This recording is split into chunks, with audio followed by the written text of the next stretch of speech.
Deixa eu já entrar nisso, pastor. Eu gostaria de entrar e até pode servir como um conselho. Conselho para as pessoas que estão nos assistindo, conselho para os ministros que estão nos assistindo. Eu vejo, pastor, eu vejo em muitos lugares as pessoas, elas não estão tomando tempo. Por exemplo, o pregador, o ministro da noite, sabe?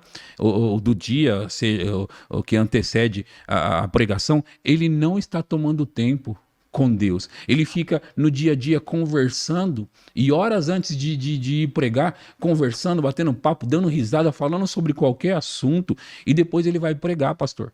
E sabe, isso que eu estou falando é tão natural para eles que para eles vão estranhar mais o que eu estou falando do que essa atitude que eles estão tomando. Então assim, o Kenneth Hagin no livro Compreendendo a Unção, ele fala algumas coisas sobre os músicos. Você falou sobre a música, né, o louvor e tudo. Ele fala algumas coisas sobre os músicos e eu vou lembrar, porque eu já li muitas vezes. Eu vou lembrar aqui, eu não lembrei de trazer para ler aqui, eu gostaria, mas a gente pode falar disso, porque eu sei bem. Ele disse assim, que o Ministério do Louvor, essas pessoas do louvor, eles não deveriam ficar ali rindo, conversando, falando sobre qualquer coisa, poucos minutos antes de ir lá ministrar o louvor e depois começar do nada a ministrar. Eles deveriam separar tempo para consagração, para oração e depois ministrar ao Senhor ali. E ele está falando isso aí sobre os músicos.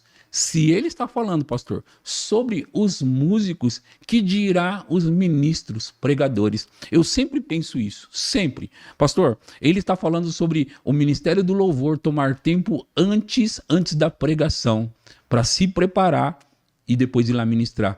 Os ministros pregadores, eles deveriam fazer muito mais do que os músicos. Talvez eles deveriam fazer igual, mas na minha concepção eles deveriam fazer muito mais, porque eu acredito que a maior responsabilidade em um culto é do ministro pregador.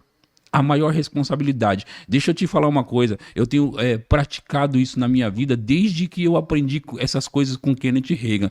Eu não prego as mensagens estando no cotidiano, vivendo dessa forma. Eu não subo lá no púlpito, sabe, se você tá aqui conversando, batendo um papo, dando muita risada aqui, não tem nada sobre dar risada, não tem nenhum problema sobre conversar com as pessoas, não tem nenhum problema sobre falar sobre diversos assuntos. Não é disso que eu tô falando. Eu estou dizendo que há problema em quando você deveria estar se consagrando totalmente para subir lá e ministrar para as pessoas. Isso sim é um problema e você não está se preparando. E outra coisa, eu acredito que as pessoas não deveriam, e muitos fazem isso, sabe, come